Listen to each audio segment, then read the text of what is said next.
రంగారెడ్డి జిల్లా మంచాల మండలం లోయపల్లి గ్రామ పంచాయతీ 9వ వార్డు మెంబర్ ఎన్నికల ప్రచారం ఊపందుకుంది. కాంగ్రెస్ పార్టీ బలపరుస్తున్న వార్డు మెంబర్ అభ్యర్థి నూతనకంటి వెంకటేష్ కి మద్దతుగా గ్రామ యువజన సంఘాలు, యువకులు మరియు కాంగ్రెస్ సీనియర్ నాయకులు భారీ ఎత్తున ప్రచార కార్యక్రమం నిర్వహించారు. నూతనకంటి వెంకటేష్ అనునిత్యం గ్రామాభివృద్ధి కోసం అహర్నిశలు శ్రమిస్తున్నారని ప్రచారంలో పాల్గొన్నారని వారు పేర్కొన్నారు. యువకులను ఉత్తేజపరచడం, ముఖ్యంగా క్రీడల విషయంలో వారిని ఉన్నత స్థాయికి తీసుకెళ్లడం ద్వారా గ్రామానికి మంచి పేరు తేవాలన్న లక్ష్యంతో పనిచేస్తున్నారని తెలిపారు.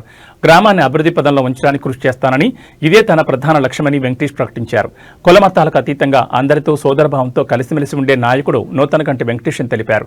ప్రచారంలో పాల్గొన్న నేతలు, కార్యకర్తలు లోయపల్లి గ్రామ ప్రజలను అభ్యర్థి యొక్క స్టూల్ గుర్తుకు ఓటు వేసి అధిక మెజార్టీతో గెలిపించాల్సిందిగా విజ్ఞప్తి చేశారు.